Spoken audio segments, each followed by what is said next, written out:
This is the Mark Education channel. Please do like and comment on our videos. And do subscribe our channel. If you have any query or doubt or having any question regarding any topic, please leave a comment on comment box. We will try to get back to you with more explanation. Thank you. Friend, स्वागत है आपका हमारे YouTube channel पे। Friend, इससे पिछली video में हम लोगों ने बात की रिफ्रैक्शन ऑफ लाइट की। आज हम आपसे बात करेंगे रिफ्रैक्शन ऑफ लाइट में कुछ जो इंटरेस्टिंग फिनोमिनाज है उनके बारे में हम बात करेंगे। इससे पहली वाली वीडियो में हमने जाना कि रिफ्रैक्शन लाइट की वो प्रॉपर्टी है जिसकी वजह से लाइट जब किसी एक मीडियम से किसी दूसरे मीडियम में ट्रैवल करती है या किसी एक मीडियम से किसी दूसरे मीडियम में पास होती है तो वो अपने पाथ से डेविएट हो जाती है। जिन लोगों ने इससे पहला रिफ्रैक्शन का वीडियो ना देखा हो तो मेरी उनसे रिक्वेस्ट है, प्लीज़ हमारे चैनल पे वीडियो सेक्शन में जाएं और रिफ्रैक्शन का जो पहला वीडियो है वो आप ज़रूर देखें। उसका लिंक आपको हम जो है इस वीडियो के डिस्क्रिप्शन में भी दे दिया जाएगा। तो फ्रेंड, अब हम बात करते हैं रियल एंड एपरेंट डेप्थ की। फ्रेंड, क्या आपने कभी सोचा है, आपने कभी डे टू डे लाइफ में इस चीज़ को फील किया है कि जब हम किसी पूल या किसी तालाब या किसी गहरे रुके झील के पानी को देखते हैं तो उसका जो बॉटम है वो हमें उभरा हुआ दिखाई देता है, यानी कि दैट पॉन्ड और दैट लेक और पूल अपीयर सेलोवर, मतलब उसकी जो डेप्थ है, एक्चुअल डेप्थ, वो रियल डेप्थ से कहीं ना कहीं हमें कम नज़र आती है। या फिर आपने बचपन में कोई एक्सपेरिमेंट किया होगा कि एक ट्रांसपेरेंट ग्लास में आपने थोड़ा सा पानी भरकर और उसमें अपनी पेंसिल को ज़रूर डुबाया होगा, तो उसमें जो आपकी पेंसिल है वो कहीं ना कहीं ऐसा लगता है कि हमारी जो पेंसिल है वो टूट गई है, मुड़ गई है। तो फ्रेंड, ये जो है रिफ्रैक्शन से जुड़ी हुई कुछ इंटरेस्टिंग जो है फैक्ट्स हैं। आप ये छोटे छोटे एक्सपेरिमेंट हैं जो आप अपने घर पे करके देख सकते हैं कि किस तरह से ऐसा लगता है कि आपकी जो पेंसिल है वो यहाँ से ब्रेक हो गई है, आपको जो है दो हिस्सों में दिखाई देती है। तो फ्रेंड, ये कोई मैजिक नहीं है, ना ही ये कोई जादू है, ना ही ये किसी तांत्रिक बाबा का कमाल है। ये सिर्फ जो है फिजिक्स का एक इंटरेस्टिंग और लाइट की एक इंटरेस्टिंग प्रॉपर्टी है जिसे हम लोग कहते हैं रिफ्रैक्शन ऑफ लाइट। तो आइए आज हम बात करेंगे, आज हम जानेंगे मैथमेटिकली कि जो पूल जो आपको जो है कम गहरा दिखाई दे रहा है, या जो वाटर से भरा हुआ या किसी भी लिक्विड से भरा हुआ जो कंटेनर है, जब आपने उसके अंदर कॉइन ड्रॉप किया तो वो आपको उठा हुआ दिखाई देता है, या किसी डेस्क पे नीचे जो पेपर रखा है और उसके ऊपर जो आप ग्लास रख देते हैं तो आपको लेटर्स भी ऊपर दिखाई देते हैं। ये सब क्यों होता है? तो मैथमेटिकली हम इन सब चीज़ों को कैलकुलेट करेंगे और जानेंगे कि वो डिफरेंस कितना है, कितना शिफ्ट होगा, कितना ऊपर आपको दिखाई देगा। तो मान लेते हैं कि हमारे पास ये कंटेनर है और इस कंटेनर के अंदर हम लोग यहाँ कुछ लिक्विड आज भरने वाले हैं। तो इसके अंदर हम कोई एक लिक्विड भर देते हैं। ये हम लोग एक लिक्विड भर रहे हैं यहाँ पे, और यहाँ कोई एक ऑब्जेक्ट है, यहाँ हमारे पास एक ऑब्जेक्ट है। ये जो ऑब्जेक्ट है हमारा, ये बिल्कुल जो है इस कंटेनर के बॉटम पे है। तो अब आप इसको जो ऑब्जर्व कर रहे हैं वो कहाँ से ऑब्जर्व कर रहे हैं? फ्रेंड, हम लोग तो जो ऑब्जर्व कर रहे हैं वो तो आउटसाइड द कंटेनर कर रहे हैं, बाहर से कर रहे हैं। तो क्या होगा, यानी कि जो रे डायग्राम है वो किस तरह का होगा? देखिए, तो एक रे ऑफ लाइट हम ये मान लेते हैं, जैसे कि हम जानते हैं कि इमेज की पोजीशन को ड्रॉ करने के लिए एटलीस्ट हम लोगों को दो रे ऑफ लाइट की ज़रूरत होती है रे डायग्राम में। तो मैं पहली रे ऑफ लाइट ले रहा हूँ जो परपेंडिकुलरली इस तरह से पास होगी। जैसा कि हम जानते हैं कि नॉर्मली इंसिडेंट होने वाली कोई भी रे जो है डेविएट नहीं होती, उसमें डेविएशन 0 होता है। तो ये वाली जो रे है वो बिल्कुल सीधी निकल जाएगी। वहीं अगर एक रे हम इस तरह से कंसीडर करें जो कि इस पाथ को फॉलो करते हुए ट्रैवल कर रही है, इस तरह से देखिए, इस पाथ को फॉलो करते हुए ट्रैवल कर रही है, क्योंकि फ्रेंड यहाँ जो रिफ्रैक्शन है वो डेंसर से रेयरर मीडियम में हो रहा है। तो आप बिल्कुल अच्छी तरह जानते हैं कि जब भी कोई रे ऑफ लाइट डेंसर से रेयरर मीडियम में ट्रैवल करेगा, then the ray of light will goes away from the normal. बिल्कुल, वो रे ऑफ लाइट नॉर्मल से दूर हट जाती है, नॉर्मल से दूर चली जाती है। इस तरीके से ये रे डायग्राम होगा। लेकिन फ्रेंड, इस ऑब्जेक्ट का इमेज का लोकेशन तो हमें अभी भी नहीं मिला। जैसा कि हम रूल जानते हैं कि किसी भी इमेज के लोकेशन को कंस्ट्रक्ट करने के लिए, उसको फाइंड आउट करने के लिए एटलीस्ट हमें दो रे की ज़रूरत होती है जो आफ्टर रिफ्रैक्शन या रिफ्लेक्शन या तो एक्चुअली मीट करे या फिर वर्चुअली करे। तो ये दो रे कभी भी एक्चुअली मीट नहीं कर सकती। तो हम इस रे ऑफ लाइट को हम इस तरह से एक्सटेंड करेंगे और आप देख सकते हैं कि यहाँ एक वर्चुअल इंटरसेक्शन हम लोगों ने करवा दिया है दोनों के बीच। तो ये जो पोजीशन है आपकी, इसी पोजीशन को हम इमेज आई कहेंगे। तो यानी कि जो सिक्का आपने डाला था इस टैंक के अंदर, वो आपको कहाँ दिखाई दे रहा है, वो इतना ऊपर दिखाई दे रहा है। तो जो उसका एक्चुअल जो डेप्थ है उसे हम आर डी कहते हैं फ्रेंड, उसे हम लोग आर डी यानी कि शॉर्ट फॉर्म में रियल डेप्थ कहते हैं। और जो आपको दिखाई दे रहा है उसे हम लोग जो है एपरेंट डेप्थ ए डी कहते हैं।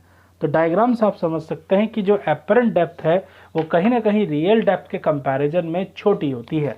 आइए अब हम जानेंगे कि कितनी छोटी होती है। तो एक फॉर्मूले की हम लोग बात करेंगे, उस फॉर्मूले को डेराइव करेंगे। तो मान लेते हैं फ्रेंड कि ये जो एंगल ऑफ इंसिडेंट यहाँ बना है, ये एंगल ऑफ इंसिडेंट आई है, और ये जो एंगल ऑफ रिफ्रैक्शन यहाँ बना है वो एंगल ऑफ रिफ्रैक्शन आर है। तो ज्योमेट्री थोड़ी सी यूज़ करेंगे। ये वाला जो एंगल आई है वो इस वाले एंगल का क्रॉसपॉन्डिंग एंगल है। तो इस तरीके से हम लोग जो है ये कह सकते हैं कि भाई ये दोनों एक दूसरे के जो है ये एंगल आई है तो ये वाला एंगल भी क्या होगा, आई होगा। वहीं अगर हम देख सकते हैं कि ये वाला जो एंगल आर है आपका, तो ये वाला जो एंगल है वो भी आपका क्या होगा, ये एंगल भी आपका आर ही होगा। तो यहाँ दो ट्राइंगल मैं छोटे छोटे देख पा रहा हूँ, मैं यहाँ इनका नाम लिख देता हूँ। ये पॉइंट ए है, ये पॉइंट क्या है हमारा, एम है। क्लियर हुआ फ्रेंड? तो आप देखिए दो ट्राइंगल जिनके बारे में मैं आपको बता रहा था, एक ट्राइंगल है ओ ए एम और एक ट्राइंगल है आई ए एम। क्लियर हुआ फ्रेंड? तो स्नेल्स लॉ के बारे में बात करें अगर, तो मान लीजिए इसका रिफ्रैक्टिव इंडेक्स म्यू2 है और बाहर रिफ्रैक्टिव इंडेक्स म्यू1 है। तो स्नेल के अकॉर्डिंग हम लिख सकते हैं म्यू2 साइन आई। लास्ट वीडियो में मैंने आपको सिखाया था कि स्नेल लॉ कैसे लिखा जाता है। So mu two sine I is equal to mu one sine R, क्योंकि म्यू1 मीडियम में आर एंगल बना है और म्यू2 मीडियम में आई एंगल बना है। तो हम ये कह सकते हैं कि म्यू2 अपॉन म्यू1, या इस इक्वेशन को अभी इतना ही रहने देते हैं, हम इसको फर्स्ट इक्वेशन कह लेते हैं। क्लियर हुआ? आप फ्रेंड देखिए, आपको साइन आई का वैल्यू चाहिए, आपको साइन आर का वैल्यू चाहिए। तो साइन आई का वैल्यू निकालने के लिए हम ट्राइंगल यूज़ करेंगे ओ ए एम ट्राइंगल। तो अगर मैं ट्राइंगल ओ एम यूज़ करूँ in triangle O A M, तो ओ एम ट्राइंगल में मैं लिख सकता हूँ sine I is equal to perpendicular over the hypotenuse. तो परपेंडिकुलर है ए एम और यहाँ हाइपोटेनस का जो वैल्यू है वो कितना है, ओ एम है। तो यहाँ मैं इस तरह लिख देता हूँ ओ एम। क्लियर हुआ फ्रेंड?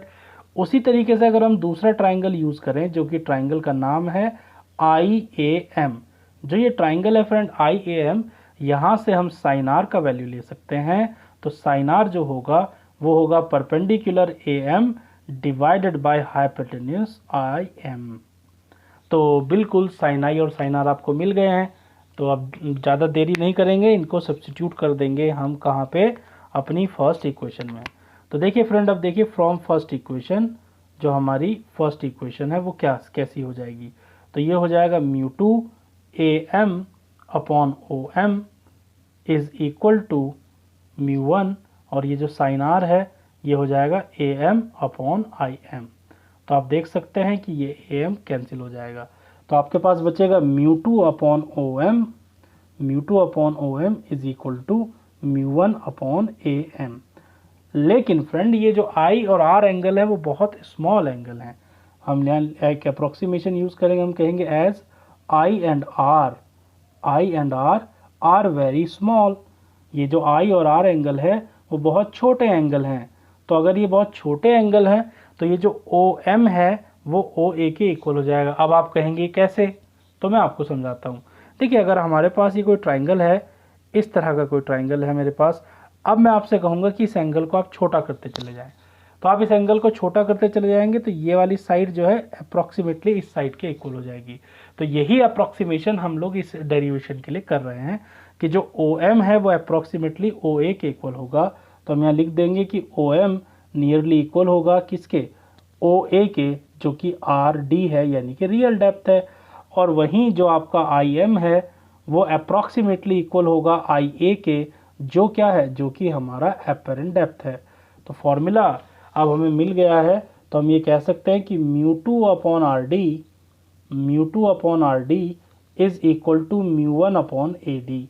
तो यानी कि फ्रेंड एपरेंट डेप्थ क्या हुआ, A D is equal to, ये हो जाएगा mu two upon mu one upon mu two into R D. तो लेकिन mu one upon mu two तो रिफ्रैक्टिव इंडेक्स ऑफ 1 है विद रिस्पेक्ट टू 2, जबकि हम तो डेंसर का रिफ्रैक्टिव इंडेक्स निकालते हैं रेयर के मीडियम में। तो इसको लिखा जा सकता है A D is equal to 1 upon mu, यानी कि refractive index of denser with respect to rare times R D of real depth. तो आप इस फॉर्मूले से साफ साफ देख सकते हैं कि जो आपकी एपरेंट डेप्थ होगी वो रियल डेप्थ के कंपैरिजन में छोटी होगी। ओके, कितनी छोटी होगी भाई, डिफरेंस कितना होगा, तो उसे हम कहते हैं फ्रेंड शिफ्ट। तो आइए हम बात करते हैं शिफ्ट की। तो शिफ्ट जो है AD और RD के बीच का जो गैप है उसको हम शिफ्ट कहते हैं। तो ये हो जाएगा फ्रेंड आपका shift is equal to RD minus AD। Shift को हम लोग समटाइम इसको हम डेल्टा एक्स से भी डिनोट करते हैं। तो delta x is equal to, देखिए फ्रेंड अब ये हो जाएगा आपका RD माइनस AD का वैल्यू आप यहाँ से रख दीजिए। तो ये है 1 upon mu times of RD। अब RD आप कॉमन ले लीजिए, तो delta x is equal to, ये होगा आपका RD bracket 1 minus 1 upon mu. तो इतना शिफ्ट हो जाएगा, इतनी शिफ्टिंग आपको देखने को मिलेगी, इतनी वैल्यू का जो है चेंज होगा। तो फ्रेंड दूसरा इंटरेस्टिंग जो है फिनोमिना की हम बात करेंगे, जिसे हम लोग कहते हैं टोटल इंटरनल रिफ्लेक्शन। बिल्कुल, क्या आपने कभी सोचा है कि डायमंड क्यों जो है आपको स्पार्कलिंग करता हुआ दिखाई देता है, क्यों आपको जो है किसी प्रिज्म के अंदर अगर हम बात करें तो क्यों रे ऑफ लाइट इंटरनली जो है रिफ्लेक्ट करके बहुत देर बाद बाहर आती है, जिसकी वजह से आपको एक शाइनिंग जो है अपीयरेंस नज़र आता है। क्या आपने कभी सोचा है कि एंडोस्कोपी में किस तरीके से हम लोग ऑप्टिक्स के प्रिंसिपल को यूज़ करते हैं? क्या आपने कभी सोचा है कि जो इंटरनेट आप यूज़ कर रहे हैं वो एक ऑप्टिकल फाइबर केबल के थ्रू आप तक पहुंच रहा है, डेटा ट्रांसमिशन, तो वो ऑप्टिकल फाइबर की वर्किंग क्या है? इन सब बातों का जवाब सिर्फ एक, वो है टोटल इंटरनल रिफ्लेक्शन। तो आइए बात करते हैं टोटल इंटरनल रिफ्लेक्शन की। सॉरी, टोटल इंटरनल रिफ्लेक्शन, जिसको हम लोग शॉर्ट फॉर्म में TIR भी कहते हैं, TIR, total internal reflection.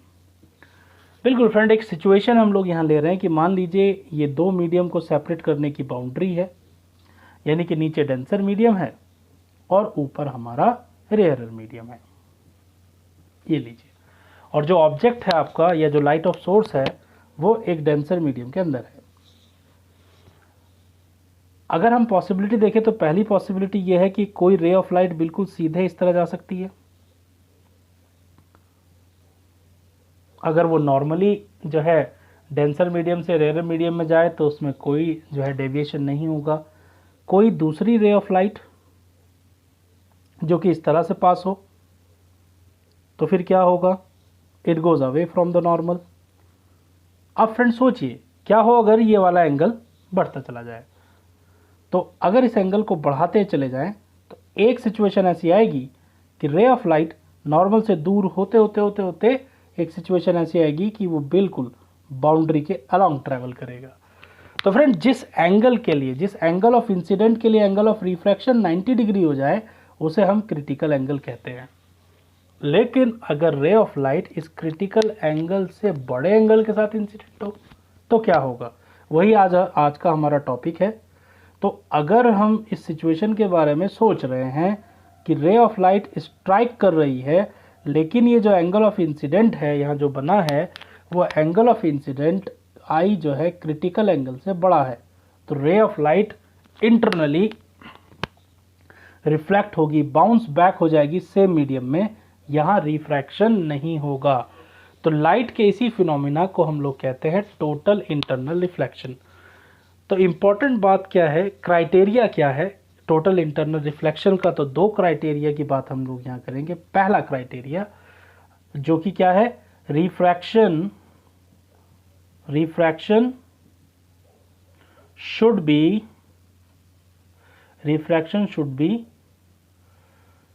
From denser medium to rarer medium. ये पहला क्राइटेरिया आप याद कर लीजिए कि रिफ्रैक्शन ऑफ लाइट डेंसर से रेयरर होना चाहिए TIR के लिए।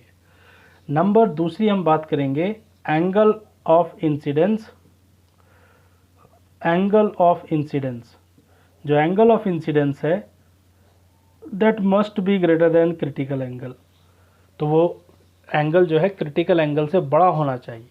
अगर ये दो कंडीशन फॉलो की जा रही हैं तभी हम कह सकते हैं कि TIR हो सकता है। आइए अब हम जानते हैं कि ये जो क्रिटिकल एंगल है वो क्रिटिकल एंगल किस चीज़ पर डिपेंड करता है, या किसी मीडियम के लिए जो क्रिटिकल एंगल है वो फिक्स है, या सारे मीडियम के लिए जो है फिक्स होता है, या फिर जो है अलग अलग होता है तो किस तरीके से कैलकुलेट करेंगे। इन सब बातों के लिए हम लोगों को थोड़ी सी मैथमेटिक्स की कैलकुलेशन करनी पड़ेगी। तो अगर हम स्नेल्स लॉ यूज़ करना चाहें तो मैं इस पार्ट को यहाँ लिखना पसंद करूँगा। तो स्नेल्स लॉ अगर हम यूज़ करें तो स्नेल्स लॉ के अकॉर्डिंग, जैसे कि पहली वीडियो में आपको मैंने बताया था स्नेल्स लॉ कैसे लिखेंगे, तो हम लिखेंगे μ2 sin I is equal to μ1 sin R। लेकिन फ्रेंड क्या हो अगर ये I IC के इक्वल हो जाए? अगर ये I IC के इक्वल है तो ये R तो 90 होगा, आप देख सकते हैं यहाँ पे इस जगह पे। तो इस कंडीशन को यूज कर लेते हैं, तो ये हो जाएगा μ2 sin IC is equal to μ1 sin 90। और जैसा कि हम जानते हैं sin 90 का वैल्यू कितना है फ्रेंड, sin 90 का वैल्यू 1 है, तो ये हो जाएगा आपका μ2 sin IC is equal to μ1 sin 90 हो गया आपका 1।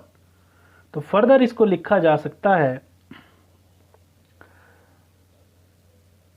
sin IC is equal to μ2 upon μ1 upon μ2।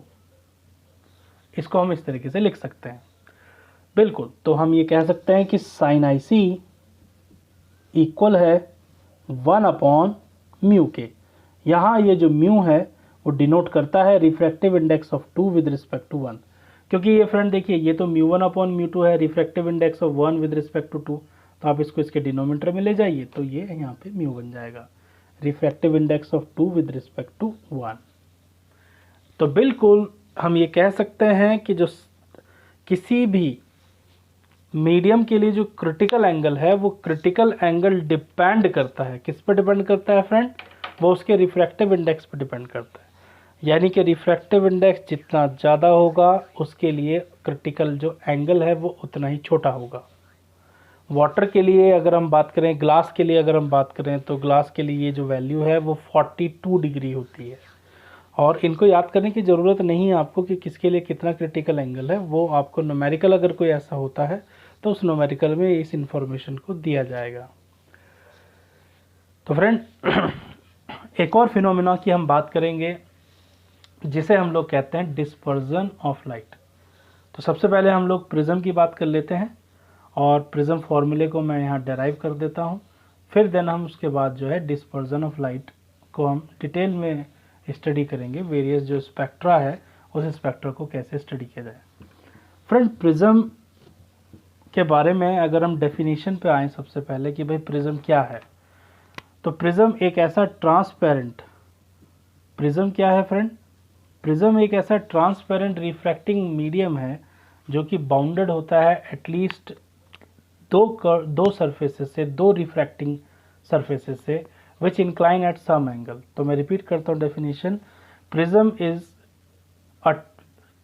A transparent medium that bounded by at least two plane refracting surfaces which incline at some angle। तो यानी कि प्रिज्म ऐसा भी हो सकता है जो आप नॉर्मली आप ड्राइंग करते हैं प्रिज्म की, तो आप देखिए ये प्लेन रिफ्लेक्टिंग सरफेस है, ये प्लेन रिफ्लेक्टिंग सरफेस है और ये कुछ एंगल से इंक्लाइन भी हैं। प्रिज्म आपका कुछ इस तरह से भी हो सकता है फ्रेंड, प्रिज्म का जो शेप है वो इस तरह से भी हो सकता है, प्रिज्म का जो शेप है वो इस तरह का भी हो सकता है। ये सब के सब जो है प्रिज्म के शेप्स है।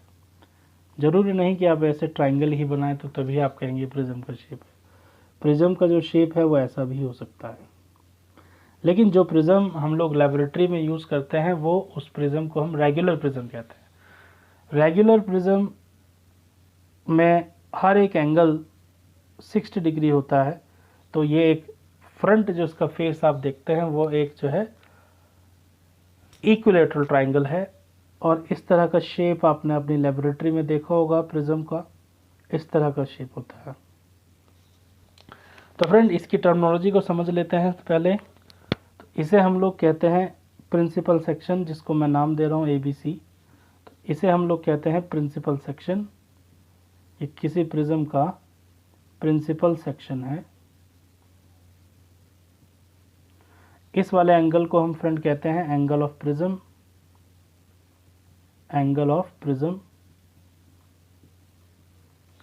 और फ्रेंड इसे हम लोग कहते हैं रिफ्रैक्टिंग एज, रिफ्रैक्टिंग एज।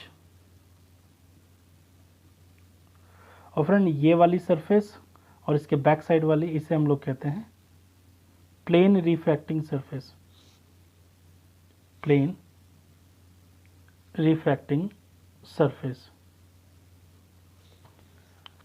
तो फ्रेंड अभी हम बात करेंगे आपसे प्रिज्म फॉर्मूले की, कि प्रिज्म फॉर्मूले को किस तरीके से डेराइव किया जाएगा, उसके डेरिवेशन की बात करते हैं।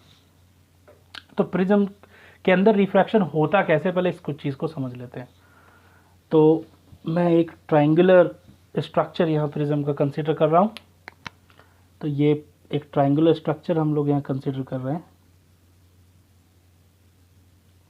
देखिए फ्रेंड, प्रिज्म के अंदर जो रिफ्रैक्शन होता है वो 2 बार होता है। पहले फर्स्ट वाली सरफेस पे होता है और पहली ही सरफेस पे डिस्पर्जन हो जाता है। डिस्पर्जन सिर्फ एक बार होता है, रिफ्रैक्शन 2 बार होता है, ट्वाइस। यहाँ अगर हम एक नॉर्मल ड्रॉ कर लें, क्योंकि रे ऑफ लाइट रेयर से डेंसर जा रही है, so it get bend towards the normal. Simplicity के लिए मैं उसको बेस के पैरेलल बना रहा हूँ। फिर यहाँ अगर एक नॉर्मल ड्रॉ कर लें तो ये इस तरीके से away from the normal, normal से दूर होते हुए जाएगी। तो फ्रेंड आप देख सकते हैं इस वाले एंगल को हम लोग I1 कह रहे हैं यहाँ पे, इसे हम R1 कहेंगे, इसे हम एंगल ऑफ इमरजेंस कहेंगे, इसे हम लोग R2 कहेंगे, और इसे हम लोग कहेंगे एंगल ऑफ प्रिज्म। तो प्रिज्म के अंदर जो रे ऑफ कोर्स है वो इस तरीके का होता है, यानी कि प्रिज्म के अंदर जो रे ऑफ लाइट है वो 2 बार रिफ्रैक्ट होती है। पहला सरफेस पे रिफ्रैक्शन होता है रेयर से डेंसर के लिए, और दूसरी सरफेस पे रिफ्रैक्शन होता है डेंसर से रेयरर के लिए। अब हम बात करेंगे प्रिज्म फॉर्मूले की, लेकिन उससे पहले मैं आपको बताना चाहूँगा कि प्रिज्म की खासियत क्या है। प्रिज्म ने रे ऑफ लाइट को डेविएट कर दिया है, और क्योंकि 2 बार रिफ्रैक्शन हुआ है तो ऑब्वियस है कि डेविएशन जो है 2 बार होगा। Deviation due to first surface plus deviation due to second surface. तो पहली सरफेस ने अगर डेल 1 डेविएशन प्रोड्यूस किया है और दूसरी सरफेस ने डेल 2 डेविएशन प्रोड्यूस किया है, तो इस टोटल को अगर हम कैलकुलेट कर लें तो इसी को हम लोग जो है एंगल ऑफ डेविएशन कहते हैं, जो कि आप इस जगह पे देख सकते हैं। ये वाले एंगल को फ्रेंड हम लोग एंगल ऑफ डेविएशन कहते हैं, जो मैंने रेड कलर से लिखा है। ओके, तो अब हम बात करेंगे प्रिज्म फॉर्मूले के डेरिवेशन की। प्रिज्म फॉर्मूले को डेराइव किया जाएगा। तो देखिए किस तरीके से हम प्रिज्म फार्मूला डेराइव करेंगे। तो उसके लिए मुझे ड्राइंग थोड़ा सा बड़ा बनाना पड़ेगा इस बार। तो ये बड़ा सा ट्राइंगुलर सेक्शन मैं यहाँ ले रहा हूँ, और इस तरीके से आप देखिए ये रे ऑफ लाइट हम लोग ले रहे हैं जो कि इस तरह से ट्रैवल कर रही है। इस पॉइंट ऑफ इंसिडेंट पे हम लोग यहाँ नॉर्मल यहाँ पे ड्रॉ करेंगे। पहले ये नॉर्मल ड्रॉ कर दिया, तो फिर रे ऑफ लाइट इस तरह। ज़रूरी नहीं है फ्रेंड कि रे ऑफ लाइट बेस के पैरेलल हो, बस सिंप्लिसिटी के लिए हम लोग यहाँ बना रहे हैं। बेस के पैरेलल तब होता है जब एंगल ऑफ डेविएशन मिनिमम हो, वो आगे अभी हम बात करेंगे आपसे। तो ये इस तरह निकल जाएगा। तो ये वाला जो एंगल है फ्रेंड, इस एंगल को हम लोग I1 कह रहे हैं यहाँ पे, इस वाले एंगल को R1 कह रहे हैं, इस वाले एंगल को हम R2 कह रहे हैं, इस वाले एंगल को हम लोग I2 कह रहे हैं। तो अगर हम इस वाली रे को थोड़ा सा और आगे बढ़ा दें, इस रे को आगे बढ़ा दें ऐसे, और इस रे जो इमर्जेंट रे है उसको हम लोग बैकवर्ड इस तरह प्रोड्यूस कर दें, तो ये जो एंगल बना है इस एंगल को हम एंगल ऑफ डेविएशन कहेंगे, डेल कहेंगे यहाँ पे। फ्रेंड आप देखिए ज्योमेट्री का अगर मैं यूज़ करूँ तो ये वाला जो एंगल है फ्रेंड, क्योंकि ये I1 है तो इसका वर्टिकल अपोजिट ये होगा, तो इसमें से हम I1 माइनस R1 कह सकते हैं इस वाले एंगल को। फ्रेंड वहीं इस वाले एंगल को हम लोग क्या कह सकते हैं, इसे कह सकते हैं I2 माइनस R2 कह सकते हैं। ये आपका प्रिंसिपल सेक्शन है ABC। ये वाला जो एंगल है इसे हम लोग एंगल ऑफ प्रिज्म कहते हैं। तो फ्रेंड अगर हम लोग जो है इस ट्राइंगल की हम बात करें, सपोज ये पॉइंट हमारा M है, ये पॉइंट हमारा N है, ये पॉइंट O है, ये पॉइंट L है। तो मैं बात करूं अगर ट्राइंगल MLN की, तो मैं कह सकता हूं फ्रॉम ट्राइंगल, आप ध्यान से देखिए, एक एक स्टेप देखिए आपको समझ आ जाएगा।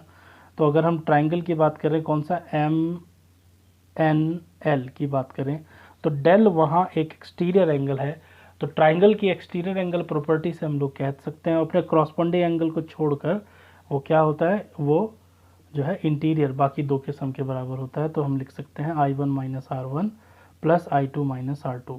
तो इसको लिखा जा सकता है del is equal to I1 plus I2 minus R1 plus R2। तो ये आज की हमारी पहली इक्वेशन होगी। Let this is our first equation. अब आप फ्रेंड यूज़ कीजिए एक और ट्राइंगल जो है MON। In triangle MON, in triangle MON, तो ट्राइंगल MON में देखिए कि जो R1 है और R2 है और जो एंगल O है, इन तीनों का जो सम होगा वो 180 होगा, क्योंकि ट्राइंगल की प्रॉपर्टी है कि उसके तीनों इंटीरियर एंगल का जो सम है वो 180 डिग्री होता है। तो इक्वेशन नंबर हम इसे 2 कहेंगे। वहीं अगर आप देखें तो मैं एक पैरेललोग्राम या क्वाड्रिलेटर यूज़ करूँगा। कौन सा क्वाड्रिलेटर यूज़ कर रहा हूँ फ्रेंड, मैं यूज़ कर रहा हूँ AMON। इस क्वाड्रिलेटर में देखिए फ्रेंड, ये वाला जो एंगल है जहाँ मेरा मार्कर है ये 90 है और ये वाला एंगल भी आपका 90 है। तो हम ये कह सकते हैं कि angle A plus 90 plus angle O plus 90 is equal to 360 degree, क्योंकि किसी भी क्वाड्रिलेटर के चारों इंटीरियर एंगल का सम 360 होता है। एंगल A 90, एंगल O फिर 90, तो यानी कि angle A plus angle O इन दोनों का जो सम होगा वो 180 डिग्री होगा, जिसे हम लोग थर्ड इक्वेशन कहेंगे। देखिए फ्रेंड, जो सेकेंड और थर्ड इक्वेशन है उसकी जो राइट साइड है वो दोनों इक्वल हैं। तो हम ये कह सकते हैं from second and third equation कि R1 plus R2 plus angle O, इनका जो सम होगा वो इक्वल होगा angle A plus angle O के। तो ये कैंसिल किया जा सकता है। So R1 plus R2 is equal to A। ये हमारी थर्ड इक्वेशन हो गई। तो इस इक्वेशन को आप यूज़ कर लीजिए फर्स्ट इक्वेशन में, तो आपको मिल जाएगा del is equal to I1 plus I2 minus A, यानी कि I1 plus I2 is equal to del plus A। Friend for minimum deviation, deviation minimum कब होगा, तो एक्सपेरिमेंटली ये ऑब्जर्व किया गया कि जब जब R1 R2 के इक्वल होगा, लेट से ये R के इक्वल है, और जब I1 I2 के इक्वल होगा तो लेट से ये I के इक्वल है। तो इस कंडीशन में डेविएशन मिनिमम देखा गया। तो इस कंडीशन को अगर हम यूज़ करें थर्ड इक्वेशन में, तो हम कह सकते हैं कि R plus R is equal to A, यानी कि 2R is equal to A, यानी कि R is equal to A by 2। Similarly इस इक्वेशन को अगर हम यूज़ करें फोर्थ में, तो मिलेगा 2I is equal to del plus A, यानी कि I is equal to del plus A by 2। अब अगर हम स्नेल्स लॉ को यूज़ करें, तो फ्रेंड मुझे ये पोर्शन यहाँ से थोड़ा हटाना पड़ेगा। तो स्नेल्स लॉ की डेफिनेशन की बात करें तो म्यू इज इक्वल टू होता है sine I upon sine R। तो अब आप यहाँ पे साइन I और साइन R, I और R का वैल्यू सब्सटीट्यूट कर दीजिए। So mu is equal to sine I का जो वैल्यू है वो आप देख सकते हैं वो है डेल प्लस A बाई 2, और जो R का वैल्यू है वो कितना है फ्रेंड, वो R का वैल्यू है A बाई 2। तो फ्रेंड इसी फॉर्मूले को हम कहते हैं क्या इसी फॉर्मूले को हम कहते हैं प्रिज्म फॉर्मूला। इसे हम कहते हैं प्रिज्म फॉर्मूला। तो फ्रेंड आज की वीडियो में बस इतना ही। उम्मीद करता हूँ कि आज जो भी चीज़ें हम लोगों ने डिस्कस की वो आपको समझ आई होंगी। आई होप कि आप वीडियो का इंतज़ार कर रहे होंगे। आपको वीडियो कैसी लगी हमें कमेंट बॉक्स में कमेंट करके ज़रूर बताएं, बिकॉज़ योर एक्सपीरियंस वो हमारे लिए इसलिए ज़रूरी है कि हम आपके लिए बेहतर ट्यूटोरियल वीडियो बना पाएँ। So thank you very much. Share करना ना भूलें।